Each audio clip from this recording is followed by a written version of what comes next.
The carriage sighed each time the doors refused to open, like a city exhaling through its teeth. Fluorescent lights stuttered overhead, metal hummed beneath the floor, a weekday night dressed as forever.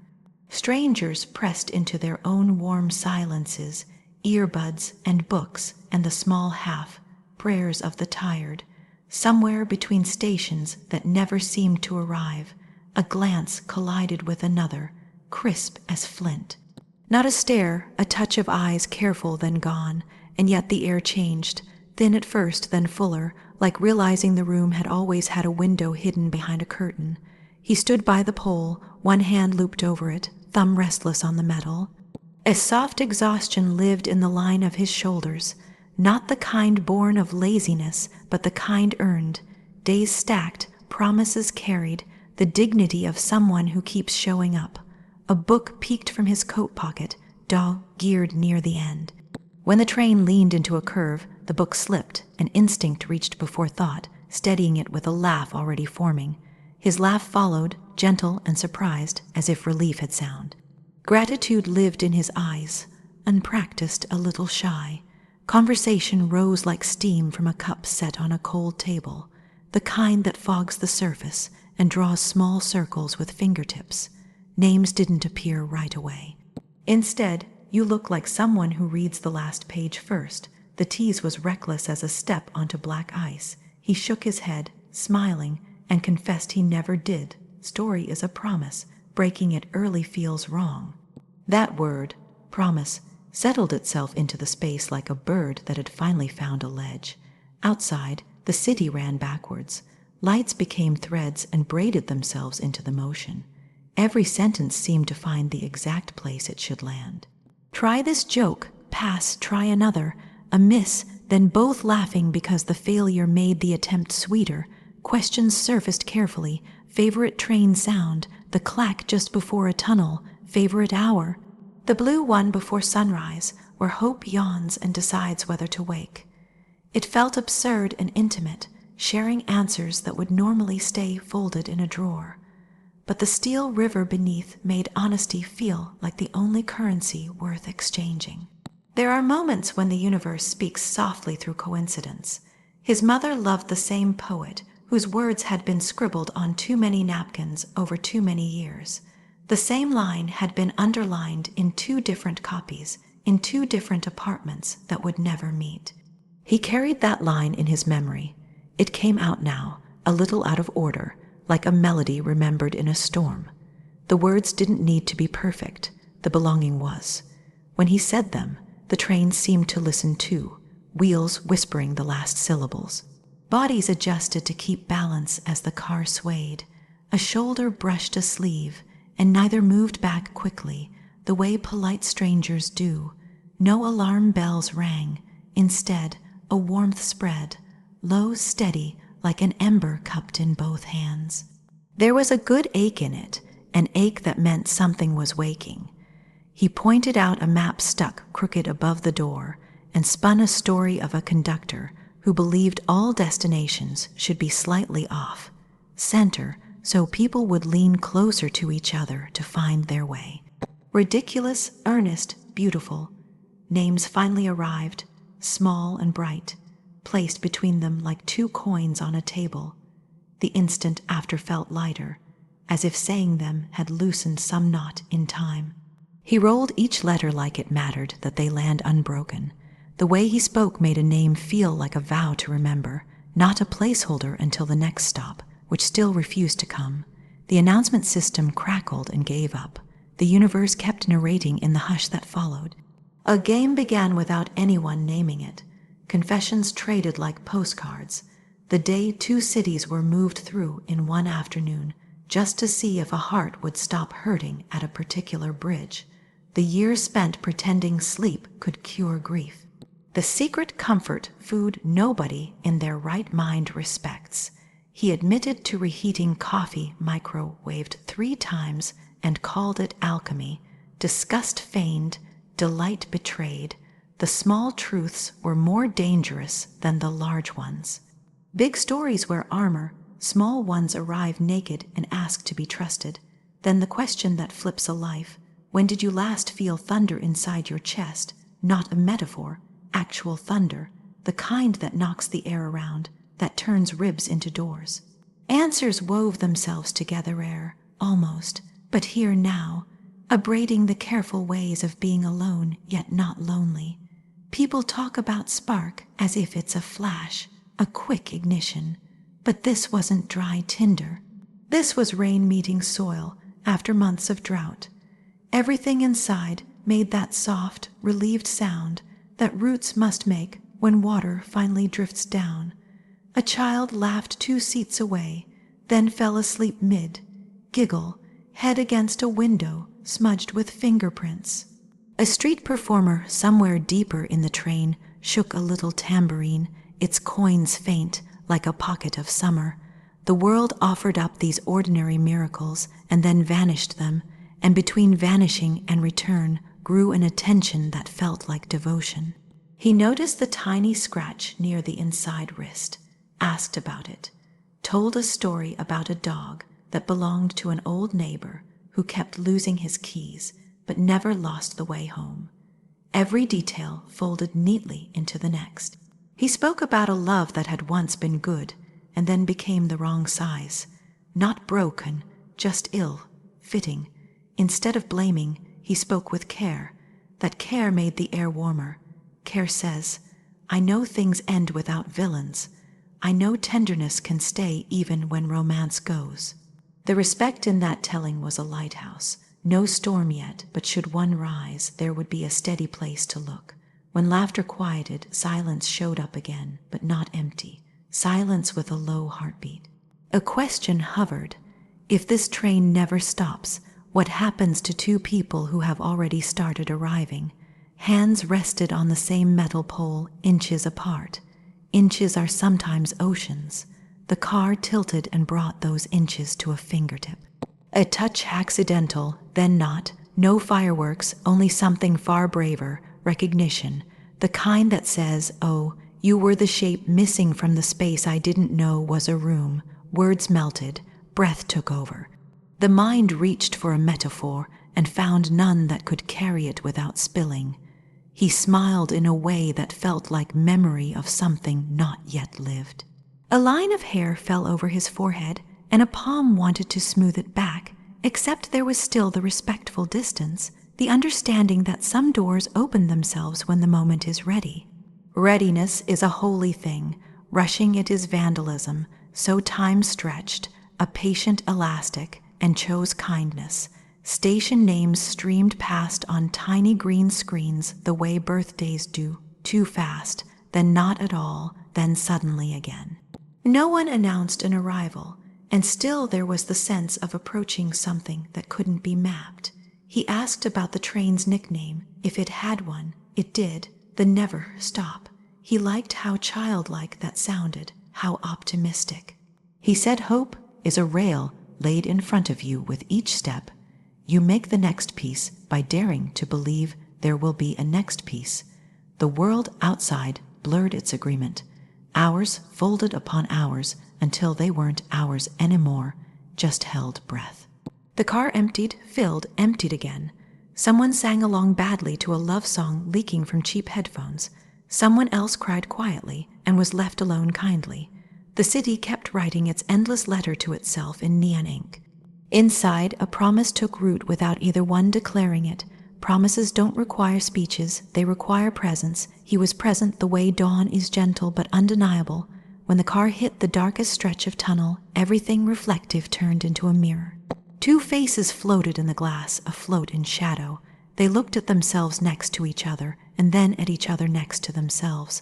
The magic of reflection is not that it duplicates, it reveals proximity you can't deny. If a story wants to begin, it will keep finding ways to say so until listening happens. Listening happened. It happened in a thumb easing the anxious spin of a ring, in the pause before a sentence where breath gathered the right courage, in eyes that held steady not in bravado, but in offering. When fingers finally threaded together, it wasn't victory, it was shelter, not conquest, but consent, a quiet, chosen home found in a moving room. The touch whispered a vow, stay with this, build nothing on fear, let the heart be fluent and clean. Somewhere, there is always a place where rails glitter under a thin moon and a platform waits without impatience. Perhaps the train would stop there someday, perhaps not. Some stories begin best in motion, because movement strips away the performances meant for static rooms. The truth is braver when everything is rattling. The truth that night was simple and enormous. Two weary souls met, matched frequencies, and for a while the world consented to be only that. Humming steel, shared breath, honest eyes, and the train kept moving. The air between us had changed long before words caught up. It wasn't sudden, not the kind of spark that blinds. It was slower, deeper, the kind that moves beneath the skin and hides behind steady breath. The train swayed through the night, its rhythm patient and endless, carrying strangers who pretended not to notice each other. But something about the way he looked out the window, quiet, lost, a little undone, pulled the world into stillness. It wasn't about attraction at first. It was recognition, like hearing a song that had been written long before being born, one that somehow already knew every part of the soul. Each glance became a language. He'd look over, and the corners of his mouth would lift, as if he was just realizing something beautiful he couldn't quite name. The lights above flickered, soft gold on his face, tracing the line of a jaw that carried stories no one had read yet. The kind of face that looked like it had been carved from memory, not time. The seat between us was more than fabric. It was a border neither of us had agreed to, but neither dared cross. Still, silence began to hum with its own pulse, and the pulse grew louder. There are moments when the world seems to tilt just slightly, so subtly that no one else would notice, but you feel it deep inside, the shift of gravity, the pull of something inevitable. That's how it began. His shoulder brushed mine as the train curved, a brief accidental collision that felt anything but. A static warmth spread through the air, and every nerve seemed to listen. Fingers grazed for half a second, his hand steady, mine unsure, and the touch was both apology and invitation. Neither spoke. There was nothing to say. Words would have only made it smaller. The hum of the train filled the quiet, metal and motion, whispering like rain on a tin roof. Every sound outside faded, the chatter, the announcements, even the heartbeat of the city itself. Only one sound remained, the rhythm of two breaths trying to find the same tempo.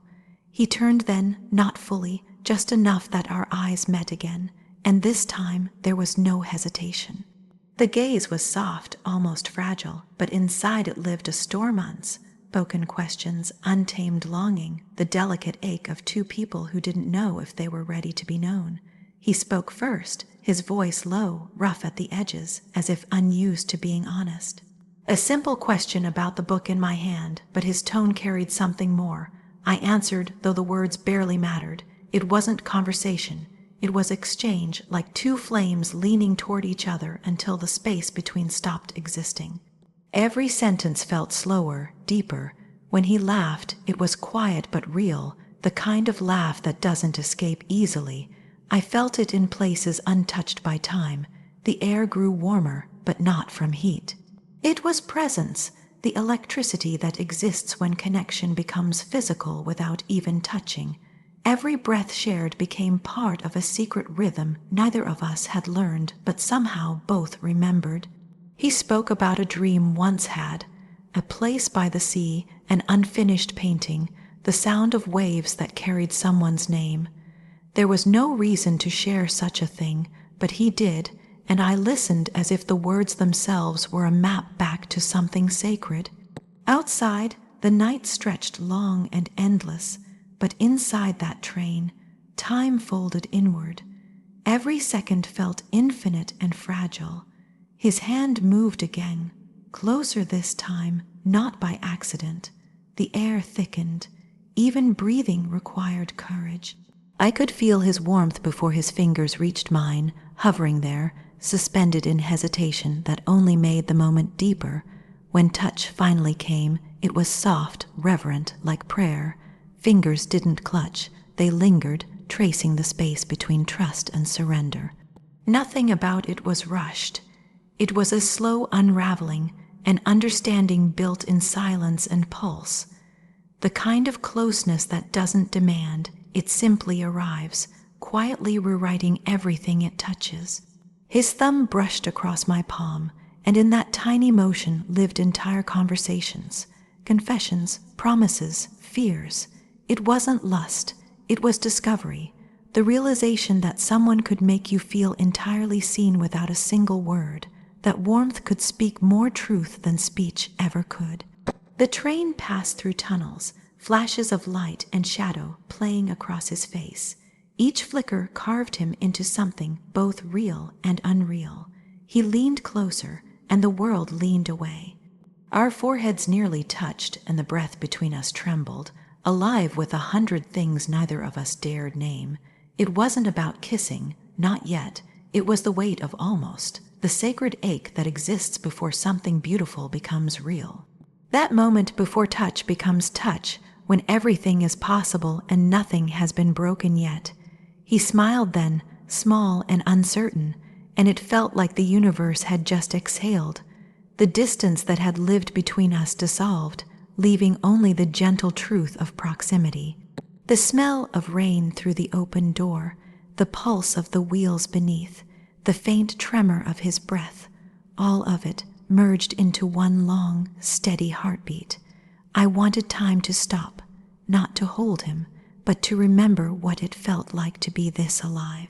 There was something divine in restraint, in knowing that love doesn't always need to rush toward its own ending. Some stories aren't meant to be consumed in a single moment.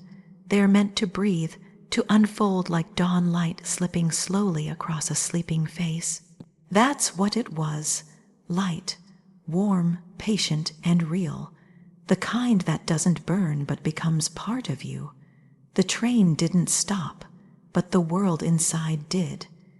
Every motion outside became background to the stillness that had formed within. He looked down at our hands, still touching, still trembling with the quiet awareness of what this was. Not fantasy, not chance, just truth, uninvited, undeniable. When the next station neared, the lights shifted again, painting everything gold for a heartbeat. Neither moved, there was no need. Some moments don't ask for endings, they simply choose to linger until they're ready to fade. And as the train began to slow, I realized the journey wasn't about where it was going. It was about this, the in-between, where connection lives before it must let go. Because sometimes, love doesn't announce itself in grand gestures or promises. Sometimes it whispers softly through a shared breath, a fleeting touch, a quiet knowing that can't be undone. And when the moment passes, it doesn't disappear, it stays, echoing quietly beneath the skin, reminding that once, even for a heartbeat, something real was found. The moment felt suspended between breaths, like the air itself was holding its pulse. The train roared beneath, but inside, silence grew heavy and alive. A rhythm existed that had nothing to do with steel or wheels. It was something older, something that pulsed between two heartbeats trying to remember the same forgotten song. Eyes met again, not by accident this time. The world outside blurred into streaks of color and motion, but inside, stillness settled in, tender and relentless. It began with laughter that trembled at the edges. A joke that wasn't funny, a story that didn't need an ending. The kind of warmth that spreads without permission, soft at first, then undeniable. The distance between them was small, but full of the kind of electricity that changes the weather of a soul. Each shared breath pulled them closer, not through choice, but through recognition, the unspoken understanding that sometimes the universe folds in just enough to let two people fit perfectly into its crease. The hum of the train filled the pauses between words, a low vibration that ran through the body and back out as heat. Fingers brushed once lightly, unintentionally, and yet every nerve remembered it like a scar that healed too beautifully. That touch was both question and answer. It said everything that fear had silenced, that wanting didn't need to be confessed to be known. He looked away, but not far, the kind of looking that invites return, that builds its own gravity. Outside, night pressed its face to the window. The reflection of two figures became one moving shape, shadowed by flickering lights. Breath caught, and for a heartbeat, both forgot how to exhale. Time did something strange. It didn't stop, it deepened. The air felt thick, and in that thickness lived a permission neither of them had asked for but both silently granted. When his hand moved again, it wasn't careful anymore. It found another hand waiting, open, already trembling with quiet acceptance. There is a kind of love that doesn't rush. It burns slowly, reverently, as if afraid of waking the gods that watch over moments like this. The pulse in his wrist thudded against the fingertips holding it, steady but disbelieving. The body knows before the mind does. The body always knows. There was no plan, no thought of consequence, just the instinct to be near, to feel, to anchor something real in the blur of passing stations. He spoke softly, words almost lost under the growl of metal and wind. Something about how strange it is to meet someone and feel like memory is catching up instead of beginning. Something about not wanting the night to end. His voice carried the roughness of honesty, the kind that comes only when fear dissolves. And maybe that was the moment, the exact second, when connection became something holy, when love, in its rawest form, asked for nothing but truth. Every inch closed between them carried a story untold, a lifetime of almosts and maybes, the soft weight of longing that had nowhere to go until now. When lips finally met, it wasn't a collision, it was surrender. Not hunger, not even desire, but recognition, a quiet collapsing of distance. The rhythm of the train matched the rhythm of breath, and for a heartbeat, everything aligned: motion, stillness, soul. The kiss was both fragile and infinite, the kind that doesn't demand but devotes. The world fell away. The sounds outside became echoes. Light strobed through the windows, flashing across skin, across closed eyes.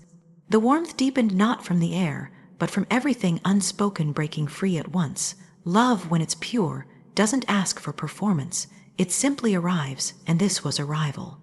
Two people meeting not for the first time, but as if finishing something the stars began long before language existed. After, there were no words, there didn't need to be. Silence filled the space again, but it wasn't empty anymore. It was thick with breath, with meaning, with the quiet hum of being seen. He smiled the kind of smile that trembles before turning into something steady. The light above flickered, the train curved, their hands remained entwined, fingers mapping out a promise too fragile to name. Outside, dawn began teasing the horizon, faint light spilling through the glass, catching the sheen of tears that hadn't fallen but were close. Morning always comes too soon after nights like that, but it came gently this time, like mercy. The spell didn't break. It simply softened, finding a new rhythm to exist in. Words would come later, goodbyes maybe, or perhaps something braver. But for now, the moment was complete in itself, sacred because it couldn't be owned, only lived. He rested his forehead against hers for a second longer than necessary, as if memorizing the shape of that closeness. The train slowed slightly, its motion a reminder that time still had rules, but for a while, they had broken them quietly, beautifully. There was no promise of forever, only the certainty that something real had been found in the in-between, something that would echo long after the rails stopped singing. And when the train finally pulled into the next station, the world began again, but hearts didn't. They stayed in that space between motion and stillness, where love isn't declared, it's understood. Nights grow quieter after certain kinds of miracles. The train kept moving, the city kept changing lights, and yet the inside of the chest didn't return to its old rhythm. It became a new instrument, strings tuned to a single note that had been discovered, and could not be unlearned. The car's hum, once ordinary, now sounds like the first word he ever said. A station bell now holds the timbre of his laughter. Even the pause between announcements still carries the soft hush of that kiss, as if silence learned a language and refuses to forget it. Morning arrives with its practical brightness, and still the memory stays tender, close to the surface. Coffee steams, windows fog, the simple ceremony of getting through a day unfolds. Yet in the glass, when breath makes a circle of cloud, a reflection gathers softly, two faces in a window that used to be only one. Hands remember the exact weight of his, how fingers aligned like they'd been rehearsing in sleep for years. The pulse knows the tempo of that night, a rhythm that doesn't match any clock. Time can move forward all at once. The heart measures differently now. The city is generous with reminders. A crossing signal clicks in threes, and there's the cadence of the conversation that wandered from favorite poets to the street where he once learned to ride a bicycle. A grocery aisle offers the scent of oranges, bright and brief, and it becomes the light that flashed across his cheekbone between tunnels. A child laughs in a stairwell, and it's the little tremor in his voice when he said he didn't want the night to end. Memory is not an archive, it's a living thing. It reaches for warmth wherever it finds it, and grows new leaves out of old moments. People often talk about letting go like it's an act of strength. Sometimes the braver act is letting what's true remain. Not clutching until it bruises, not building a shrine that blocks out light, simply allowing the echo to be itself. Let it ring, let it soften, let it teach. The echo says, tenderness doesn't need ownership to be real. The echo says, the body is a chapel when it holds another with reverence. The echo says, love can arrive on a moving train and stay forever without asking for the house keys. Days stack, seasons pivot. Rain twines itself through early spring and finds the edges of a scarf that still smells faintly of winter and metal, and something warm that must have been his skin. That scarf sits quiet on a chair, and somehow a room becomes a harbor because of it. Sun finds new angles on the bookshelf and glows against daw, geared pages where a certain line has been read so often the paper thins. That line is his, and also belonged here long before he spoke it. Now it is shared in a way that can't be undone. There are routes walked now that avoid a particular station, and routes that aim for it. Both are rituals of devotion. Avoidance is mercy when the ache needs gentleness. Returning is worship when the soul wants to bow again in gratitude. Passing under that green sign with the familiar name brings a sweetness that stings, and yet the sting feels clean. Pain isn't the enemy when it is proof of something sacred. It says this mattered. It says this matters still. Friends ask questions with their eyes and not their mouths. Smile and change the subject. The echo answers anyway. It answers with kinder words to strangers, with slower steps on stairs where someone older needs time, with a steadier breath during midnight storms. Love didn't leave with him. It took root and kept making decisions. There is a different softness in the world now, a wider gate around patience. There is less appetite for proving anything, more reverence for showing up with both hands empty and both palms open. The mind tries, sometimes, to correct the heart.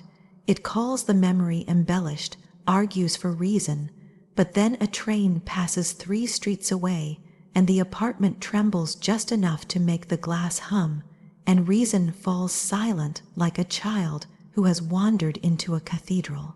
Some truths only kneel, they do not debate. This is one of them. The memory is not a fantasy, it is a compass. It points toward warmth, toward honesty, toward presence. It refuses to fade because fading would be a kind of unlearning, and this heart has no wish to grow smaller again. Letters were almost written. Drafts that began with "You won't believe the way the morning hit the river today." And there is a bakery that makes cinnamon taste like a story. None were sent. Instead, there is a quiet practice of speaking to the space where he belongs, not to demand return, but to keep the soil turned. Gratitude has to breathe. Hope has to be oiled like a hinge. The words given to the empty room are small and clear. Thank you for arriving. Thank you for teaching presence. Thank you for the courage to feel everything. Sometimes the city offers illusions. Someone with his posture, a stranger wearing the same thrifted coat, a smile caught in a window that could be his reflection if time were merciful enough to bend. In those moments, breath stops without permission. The body forgets to pretend for a heartbeat, and then kindness returns to the chest like a tide, because illusion is only a reminder that the real thing happened. Not a fantasy, not a wish, an event like a star falling where a star was not expected. The echo has a discipline to it. It asks for care. Sleep well, it says. Eat what nourishes. Call the person who deserves a call. When choosing between being right and being tender, choose tender. This is the stewardship of a memory that wants to make a life larger, not heavier.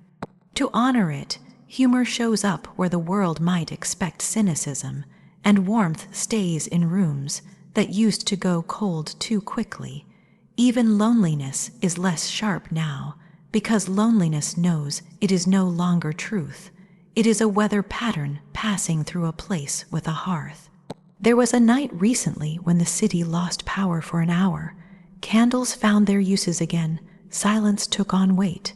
Sitting there in the quiet, the darkness sounded unmistakably like the tunnel where the first kiss lived. The match struck. A flame shook in nervous hands, then steadied. Shadows climbed the walls, imitating waves. In that soft flicker, every piece of what changed came back with the tenderness of a lullaby. The way his breath slowed after the kiss, the way a forehead rested quietly against another's, the stillness that was not absence but arrival. No conclusion is demanded of this story. Love doesn't have to tidy itself to be worthy. If crossing paths again lies somewhere up the line, the heart will recognize the platform. If not, the love has already done holy work, made a soul roomier, lit a lamp in a window that will now stay on. The world is full of sudden partings and doors that close before names are fully learned. Yet there is still this, a heartbeat that remembers not as ache alone, but as instruction. Trains pass in the distance. Sunset bruises the horizon with sweet color and then heals it with blue. A whistle lifts its thin voice, and the body straightens the way it does when a favorite song begins somewhere far away. The echo answers, gentle and sure. It doesn't shout, it doesn't beg. It simply keeps singing the single truth that matters most now. The shortest meeting can open the longest light. If this story found a home in your heart, don't let it drift away.